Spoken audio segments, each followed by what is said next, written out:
রথযাত্রার আগেই পুরীর জগন্নাথ মন্দিরে অঘটন। ইতিহাসে এই প্রথমবার এমন ঘটনা ঘটল। রথযাত্রার আগেই পুরীর জগন্নাথ মন্দিরে অশনি সংকেত। তবে কি বড়সড় কোনো বিপদের ইঙ্গিত, নাকি প্রভু জগন্নাথ আবারও কোনো বার্তা পাঠালেন তার ভক্তদের? চলুন তবে জেনে নেওয়া যাক রথযাত্রার আগেই কি ঘটল পুরীর জগন্নাথ মন্দিরে। নমস্কার, সনাতন জ্ঞান চ্যানেলের আরও একটি নতুন ভিডিওতে আপনাদের সবাইকে স্বাগত। অনুগ্রহ করে চ্যানেলটি সাবস্ক্রাইব করুন এবং ধর্মীয় ভিডিওগুলো সবার আগে দেখতে নিচের বেল আইকনটিতে অল লেখাটি ক্লিক করুন। সনাতন ধর্মের অতি পবিত্র পুরীর জগন্নাথ ধাম।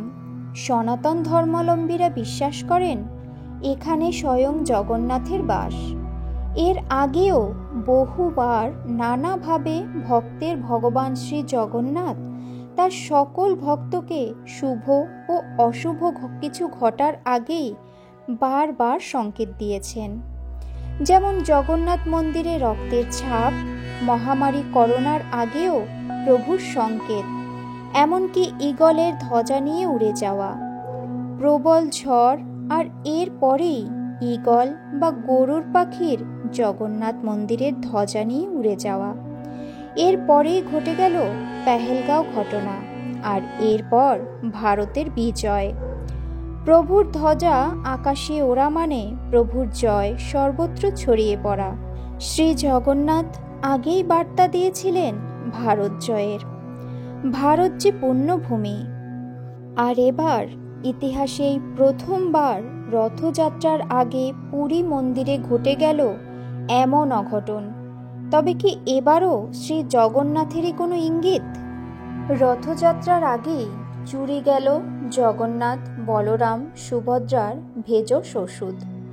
অভিযোগ তুলেছেন খোদ জগন্নাথ মন্দিরের এক বর্ষিয়ান সেবায়েত। মন্দির প্রশাসনের কাছে লিখিত অভিযোগ জানিয়েছেন ওই সেবায়েত।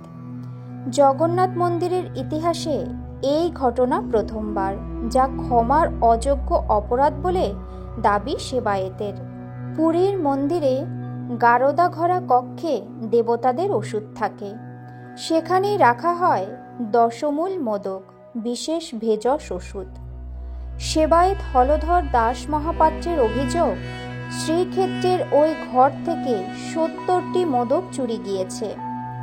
সোমবার এই মর্মে লিখিত অভিযোগ দায়ের করেছেন তিনি। জানা গিয়েছে, সাম্প্রতিক সময়ে দেবতাদের চিকিৎসার জন্য 313টি দশমূল মোদক তৈরি করেছিলেন রাজবৈদ্য, যা রাখা ছিল নির্দিষ্ট কক্ষে। ধর্মীয় বিশ্বাস অনুযায়ী মনে করা হয়, স্নান যাত্রার পর জগন্নাথ, বলরাম, সুভদ্রা অসুস্থ হয়ে পড়ে, তাদের জ্বর হয়। এই ওষুধেই তাদের ব্যাধি ঠিক হয়। 11ই জুন স্নান যাত্রা সম্পূর্ণ হয়েছে। 3 দেবদেবী এখন লোকচক্ষুর আড়ালে।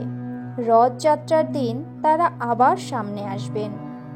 তার আগেই 21শে জুন একাদশীর রাতে হলধর দাস মহাপাত্র দেবতাদের চিকিৎসার প্রস্তুতি নেওয়ার সময় দেখেন 70টি মোদক নেই। তারপরে তিনি বিষয়টি মন্দিরের কর্তৃপক্ষকে জানান। সোমবার লিখিত অভিযোগ দায়ের হয়েছে। তিনি বলেন, এটি গুরুতর এবং ক্ষমার অযোগ্য অপরাধ। মন্দিরের ইতিহাসে এমন কখনো ঘটেনি। মন্দিরের প্রশাসক কমিটির উচিত এই ঘটনার তদন্ত করে অপরাধীকে শাস্তি দেওয়া। প্রয়োজনে সিসিটিভি ফুটেজ খতিয়ে দেখা হোক। জগন্নাথ মন্দির প্রশাসনের এক কর্মকর্তা অভিযোগ পাওয়ার বিষয়টি স্বীকার করেছেন। তিনি জানিয়েছেন, সব দিক খতিয়ে দেখা হচ্ছে, অভ্যন্তরীণ তদন্ত চলছে। রথযাত্রার আগে এই দেবতাদের ওষুধ চুরি যাওয়ার অভিযোগে চাঞ্চল্য ছড়িয়েছে সেবায়েতদের মধ্যে। এই ঘটনায় আপনাদের কি মতামত অবশ্যই কমেন্ট করে জানান। এরকম আরও তথ্য পেতে এবং সনাতন ধর্মের পূজা পাঠ, মন্ত্র এবং পৌরাণিক কথা ও রহস্যময় মন্দির সম্পর্কে জানতে সনাতন জ্ঞান চ্যানেলটি সাবস্ক্রাইব করে রাখুন। ভিডিওটি ভালো লাগলে লাইক করুন, আর সনাতন ধর্মের মহিমা সর্বত্র ছড়িয়ে দিতে ভিডিওটি বেশি করে শেয়ার করুন। ঈশ্বর সবার মঙ্গল করুন। জয় জগন্নাথ।